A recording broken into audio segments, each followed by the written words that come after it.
morning. Poppins, you came back.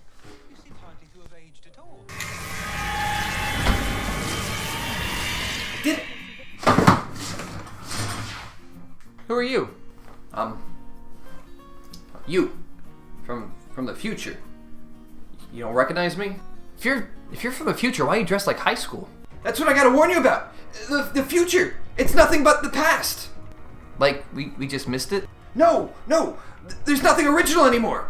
Everything's just remakes and redos and copycats! What? Well, I could have told you that.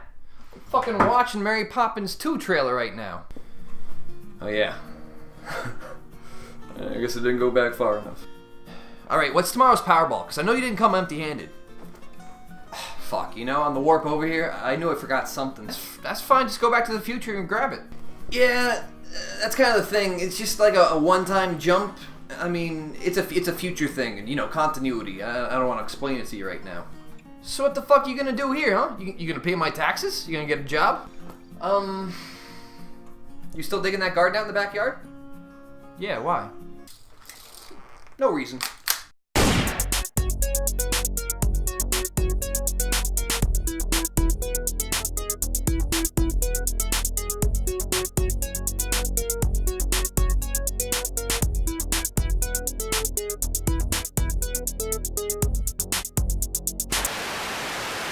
What happened to us? Movie studios are trying...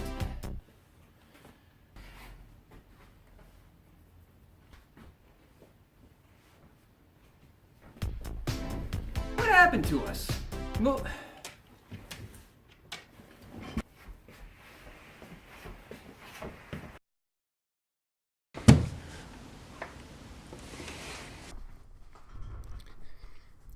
Was this what he was wearing? What happened to us? Movie studios are trying to constantly capitalize off of nostalgia rather than try to create some original content.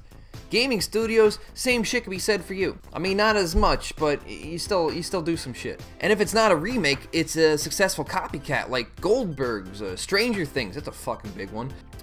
That 70s Show, even Blood Dragon. There are even bands out there that fuse modern sounds with 80s electric. I mentioned one of these bands in my Halloween episode. It might have gotten copyright strike, but it's fucking badass. All of this is perfectly explained in the book/movie Ready Player One, where it is literally the fucking future and everyone's obsessed with the 80s. It's not even a subtle metaphor, it's literally what's fucking happening right now. Of course, nostalgia is as joyful as it is painful, so when we replay or rewatch a lot of stuff from our past, it's not quite the same.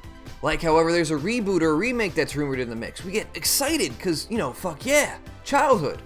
But when it's out there and we're watching it, most of the times you're just like, what the fuck is this? What am I watching? That's why when it comes to video games, it's a much better remake when it's just upgraded graphics like Spyro and Crash, and then everything else just jumps into the what the fuck were they thinking category like GoldenEye, and even Conkers.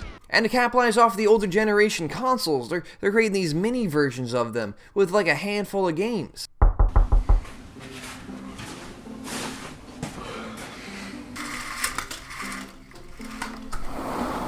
Hello, I'm a friend. What? Good evening, sir. I'm a traveling salesman here to sell you the next biggest item. What you got for me? An NES. I already have an NES. Yes, I'm sure you do, but this one is smaller. Is that it? No, but it also looks better on your TV. But it's 8-bit. High quality doesn't really concern me. Well, if that's the case, then you'll love the NES Classic, as it has the ability to simulate a bad quality CRT television on an HD quality monitor. I'll take 12. How'd you get up here anyway? We're on the 3rd floor. Yeah, it is kind of weird, isn't it? Nah, I don't like this. What are you, a vampire? No. Hey, you like listening to music on your phone? You like using this thing? No, you don't. You don't need this anymore. No, you're going wireless, okay? But if you insist, if you're gonna be behind the times like we think you are, and you want this, we'll give it back to you, but you gotta pay for it. So once again, I'm gonna take this away from you, and I'll sell it back to you. Yes, master. I had to add that in. Apple can suck my dick. So gaming companies are creating mini versions of their consoles with a handful of games that can't be edited. With a handful of games that can't be edited. So basically what they're selling us is a glorified emulator. And it's not just limited to game companies. Apparently, if you're a one-hit wonder rapper that had one okay song that a lot of people seemed to like back in the day, you too can make your own shitty emulator to sell to the masses.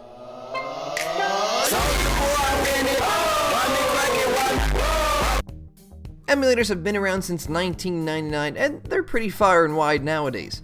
All you gotta do is just jailbreak something and install an older console into it. And then you can play N64 games on your Xbox. Because, you know, why not? But why?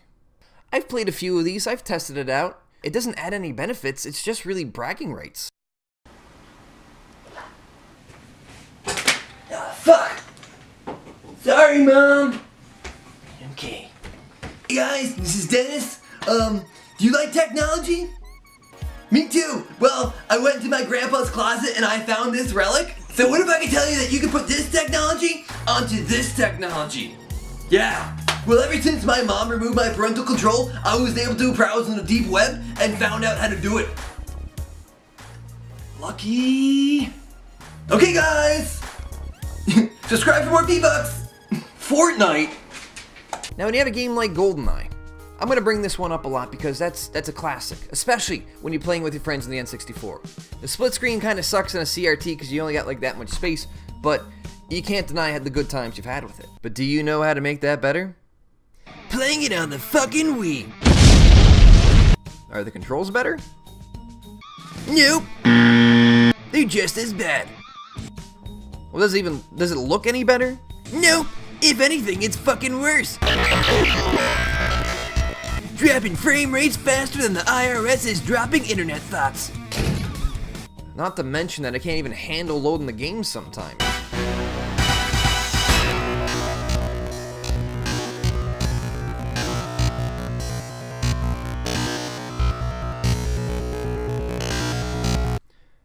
Little game console that could.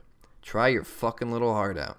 You might not be able to load the game, but at least you got some banging ass EDM shit out of it.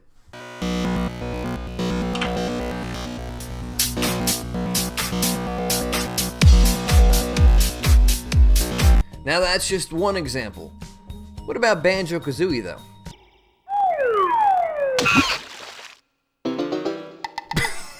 What the fuck are the eyeballs?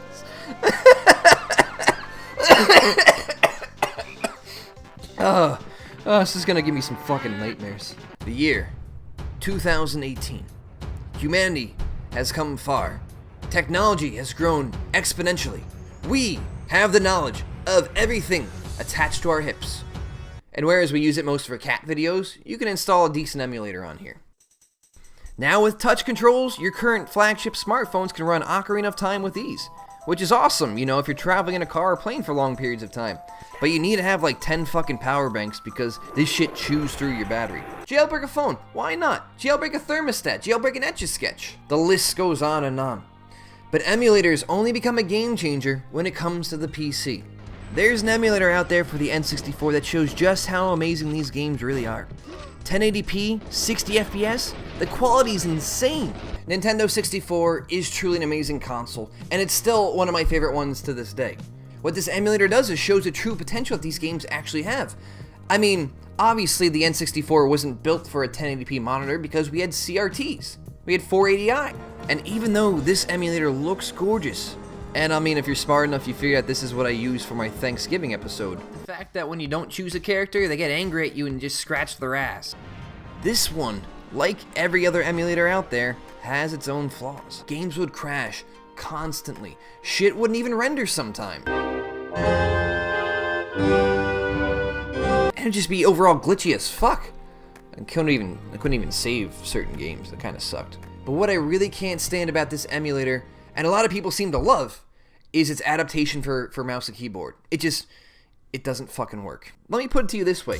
The controller. You know, the analog stick on the N64, it was designed as a snap, meaning once you let it go, wherever you are pointing it will snap back to center. But the games would also snap as well. So now the game is seeing the movement of the mouse as a stick. So when you slow it down a little bit, the game thinks that you let go of the analog stick because it simply doesn't recognize mouse and keyboard. So you aim it ahead on the screen, stop moving the mouse, and the pointer snaps back to the center of the screen. So even the best, the most advanced emulator out there, still not perfect. And that's why we're kind of left going back to the game companies who are creating these mini consoles. Because really, that's all we want, is our old games upscaled to our current gen. If they make these mini consoles with the true game's potential, then we're set. So if they made a console with better hardware, where we literally could just plug in any of our old games and just play them again, but at 1080p, 60 FPS, like this one emulator. That is how you cash in on nostalgia. That is how you do it. It's very simple. Hell, put in a fucking Wi-Fi card, add a hard drive, put in a store. Games that we don't actually have, let us purchase them. Or if we can, let's go purchase them again, N64 cartridges. Add in these mods, add in these cheat codes. And even if we do multiplayer, local as well as over the internet, that'd be fucking awesome. We don't want this shit. We don't want to keep buying the same old games. I mean, we will, but we especially don't want to be limited. But you see, that is why emulators are so popular, because it's giving us everything we want. Besides the graphics, the other downside to owning these older consoles is, you jump on the floor too hard, and the game just... But as time goes on, we get more modders and more coders, and this community is just going to keep on growing. Which brings me to my next topic, Emuvr. Not to be confused with the extremely popular Emuvr. And no, it's not a VR experience of riding an emu. It is of course a headset developed for emus by emus. And here's an emu. No, emulator. Emuvr is something fairly new. Nothing has created a childlike sense of wonder like Emuvr. It's a semi-open project. Grab the system, make sure it's plugged into your TV. Whatever game you want to play, put it in, flip the switch. Customize your wallpaper, your sheets, pillowcase. What fucking time of day you want to play the game. You even get to decide what kind of TV you want to play it on. All of this can be done. And down the line, I hear they're going to add mods that will prevent the game from starting until you blow into the cartridge first a few times. Now this is nostalgia done right. Now this is one of those games where I didn't just play it for a few hours. I was legit stuck in here for a weekend. You'll need an invite to join the current beta, but it's really easy. Go to their website, email them, let them know that you want in, and bam, you're in. It's not like downloading a Steam game. You do have to put a lot of effort in yourself, but their community is really helpful. Which is how I was able to both stream episodes of Toonami while playing Ocarina of Time. You could use the Vive controllers, but I find it much easier to just plug in an external controller to play N64 games. And it's awesome, you have a lot of control. You could add YouTube videos, Twitch streams, whatever movies or TV shows you have download on your computer, you could easily put them into Emuvr. My one complaint is that I can't really eat my Saturday morning cereal with the Vive headset on. Where do folks go around here to unwind? There's even mods out there that can simulate your mother yelling at you if you've been playing in your room for too long. God damn it, Johnny, get off that fucking Pokemon game and go outside! I call it a game, it's not. It's really a fucking awesome VR experience. And it simply cannot be duplicated. Unless you buy one of these old consoles. Who's gonna do that? For the 100th time, all we want is our old games with upgraded graphics. Just take the past and make it for the future. There we go. Ready Player One. We made a full fucking circle, past to the future. As these mini versions are changing and growing, hitting the 3D graphics now, 64-bit, they got smarter games with more multiplayers. This is why a lot of people are mad about the mini PS1. It's only got a few good games to it and a bunch of fucking randoms. You can't add anything to it, but that hasn't stopped people from doing it. I don't want to jailbreak another system. I want it to be fucking simple. If you make it simple for us, that'll be the best for you. And that's why I wanted to make this, because maybe one of you 40 viewers out there know somebody in the gaming world. If you know someone that's in charge of one of these projects, tell them, don't be a fucking idiot. Just give the people what they want. Nintendo 64 2, motherfucker! Woo! Yeah, you fuck that controller up even more.